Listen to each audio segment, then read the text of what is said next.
Welcome to the lighter side of the dark side. It's your weekly freak show. It's the Dark Mark Show. I'm Dark Mark, the goth comedian. And since the most terrifying thing I can think of right now is this election, I have decided to, actually, I'm very honored to have the Libertarian candidate for President Jo Jorgensen joining me on the show today. Hi, Joe. Hey, so glad to be here. I'm sorry, Dr. Jorgensen. I don't know. I've been watching your videos. I feel I'm so familiar with you. Yeah, how about Dr. Joe? We'll compromise. Okay. Like Well, Dr. Phil, I'll be Dr. Joe. Well, I prefer you to Dr. Phil, and Thank you. nobody here is going to say "catch me outside." How about that? But first question, and I know we have limited time, and I have some questions from our audience. Why should people vote for you to be president? Why should you be president? Because I'm the only one who says that you know better how to spend your money and you know what your family needs more than any special interest or bureaucrat in Washington does. That the other two guys both want to spend your money, both want to make decisions for you. Neither one has an answer to the crushing healthcare costs, and neither one is going to bring the troops home. Well, that opens up the question now.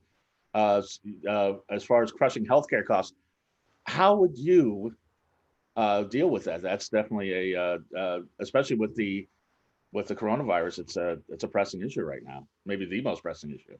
Yeah, well, first of all, we've got to turn it towards a free market. And if there's one message I could get to every American voter, it's that we do not have a free market system in healthcare, and we haven't in almost a century.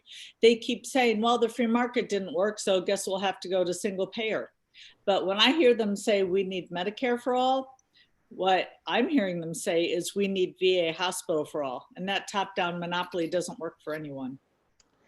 The argument to that, though, would be if you leave it to the free market, you get things like the guy that made the EpiPen and just overcharged everybody. Wait a minute. We've got government-run healthcare now. We don't have a free market, and the guy with the EpiPen overcharged. So I would suggest in a free market, people buy their things based on both price and quality. Right now, computers are pretty much a free market. So are cars. So when you go out to buy your computer, buy your car, buy your groceries, you can shop around for the best price. Right now, we've got the FDA, which is a monopoly on accepting new patents, and it takes about $1 billion and 10 years to get a new drug to market. So basically, only those companies that are large enough even get FDA approval, and once they do, they weaponize our patents with monopoly, and we're left with the EpiPen. And the most pressing crisis right now is this coronavirus, this COVID. What would you do to alleviate this crisis? Well, first of all, we've got to get rid of the FDA obstacles that are preventing us from getting tested.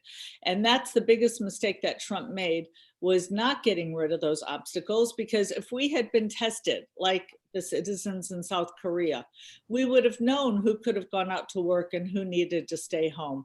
And we wouldn't have had to have lost tens of millions of jobs. Right. And how would you get these jobs back? That's in a Jorgensen administration. Yeah.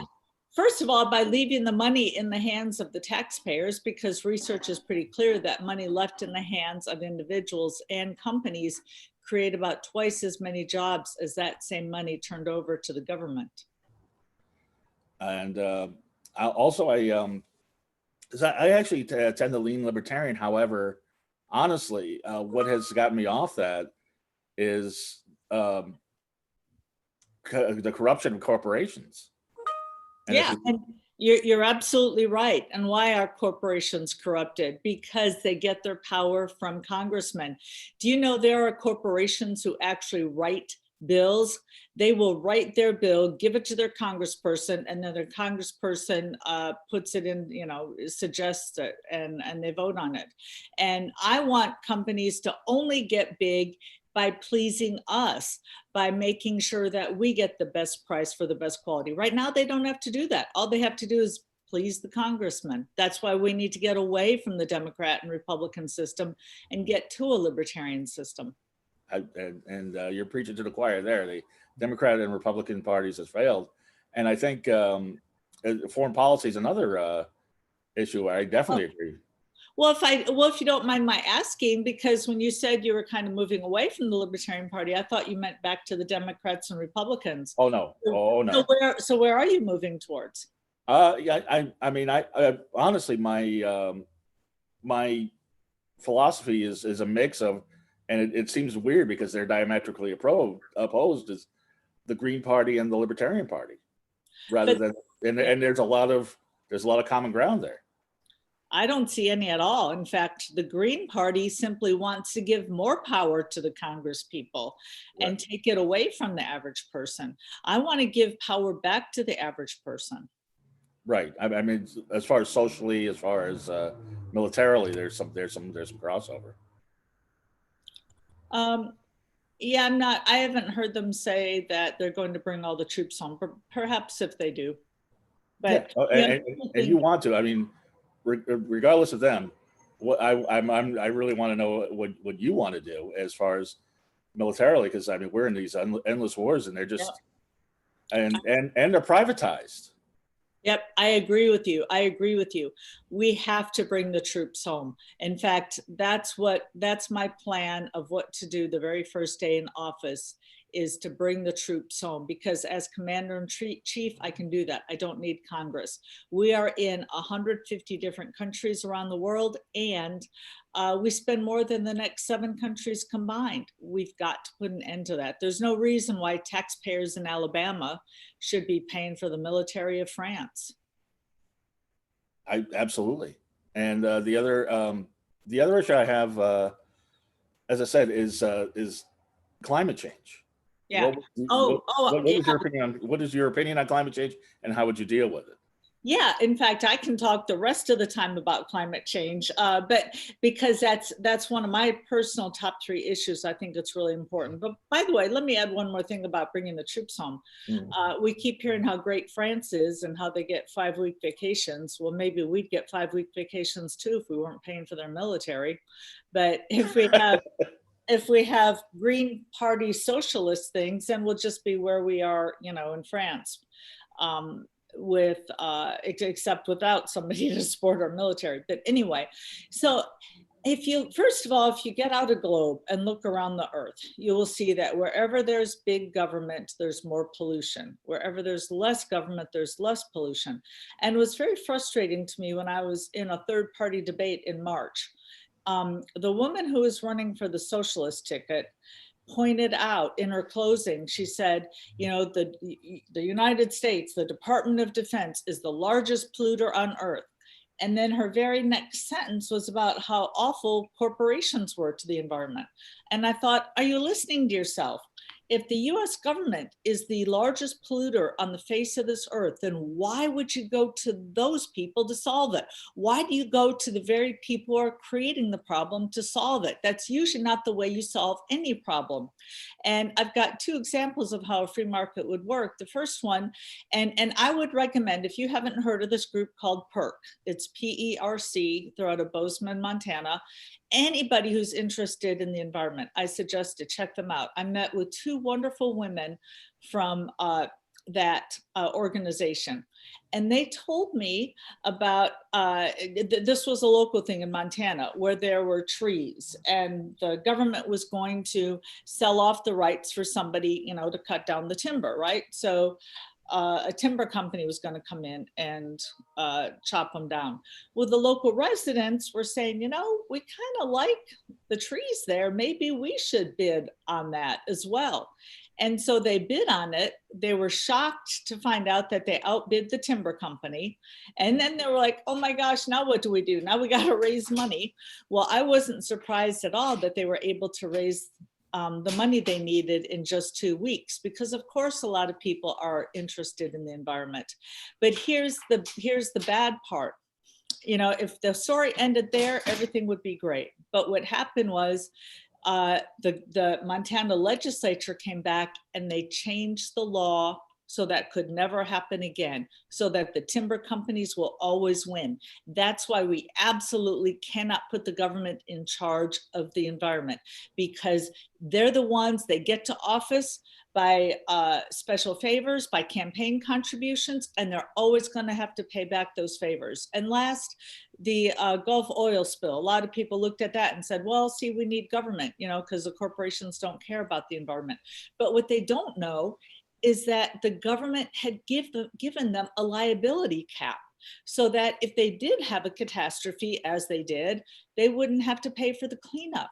So in a free market, the company would have had to have gone to an insurer, a private insurer, and the insurance company would have either said, nope, we're not going to insure you because it's too risky, or the insurance company would have said, okay, we'll tell you what, we'll insure you, but it's kind of risky, so we'll go out and we'll insure you, but we're going to go out there every week, every month, whatever, and spot check the rigs to make sure that everything's safe and in order, because we don't want to have to pay a claim. So you have the profit motive working to keep the environment clean. Instead, what happened was the Congress people just went, oh, well, oops, too bad, you know, our bad, oil spill, we'll just let the taxpayers clean it up. It was no skin off of their nose. People in Congress are not going to care about it. We've already seen that with what they've done. All you have to do is look at what the Congress has done to date with the environment. Mm-hmm. So I want to put people like the wonderful people in Montana in charge. I want to put the Audubon Society, Ducks Unlimited. I want people who care about the environment to be able to protect the environment, instead of turning it over to the greedy politicians who all they care about is where their next campaign contribution comes from. Which begs the question, if you're elected president, and I'm crossing my fingers, that would be great. If everybody who did not like Trump and Biden voted for you, it would be a landslide. But if you were elected president, you would have a Democratic and Republican controlled, corrupt, as Trump and Biden both are, Congress. How would you deal with that? Well, my quick answer is I'm a teacher. I know how to handle problem students. My long answer is, unlike Ronald Reagan, I'm not going to simply sign every budget, every bill that comes my way. If they send me a budget that is not balanced, that's not smaller than the previous year, I'll send it back. I know how to grade an F paper. I'll send a budget back 20 times if I have to. Now, could they override me? Yeah, they could with a lot of work, but I would point out that, hey, if you want your cush jobs and you want to get reelected again, you better follow my lead, because they put me here as president and this is what they want. So yeah, you've slapped my knuckles with a ruler a couple times here. Let me ask you, because I've gone over your views, and as I said, I wish we had more time. I could talk to you for hours, but yeah. I know you're pressed for time, and I appreciate you taking the time out. Abortion, what is your position on that? Of course, we've got 30 seconds left, and that's what you asked me. I would say it's conflicted within the party, just like outside the party. The Libertarian Party says that the government should stay out of it. However, even the staunchest pro-choice Libertarian politician would never spend a single penny of taxpayers' dollars for abortions, for Planned Parenthood, for anything like that. And Republicans can't say that. So yeah, now we have passed my time. So I would like to mention my website, which Please, go right ahead. You have the rest of the time. It's jo20.com. That's jo20.com. And about 75% of our volunteers are from outside the party. So they're just telling me that the old system is broken and they want something different. So I'd love to have your people check me out. Absolutely. I recommend everybody check you out and really look at you and your platform before you vote. And if you get 5% of the national vote, that's a win. Yep. If I get 5% in Minnesota, it's a win. I appreciate it. Dr. Jo, thank you so much for being with me. One more quick question, if I may. Okay. Why are the two the two highest rated third-party candidates, Jo Jorgensen and Howie Hawkins, why do they both have alliterative names? Is this a good therapy? That's a good question. Although my name is kind of like Chris Christopherson, because it's Jo Jorgensen. My first name is in my last name. So I'm unique in that regard. So it's a possible conspiracy, but good luck to you. I hope you win, but I hope you get 5% if nothing else. I'd be happy with that. So thanks. We'll catch you later. Thank you, Dr. Jo. Yeah.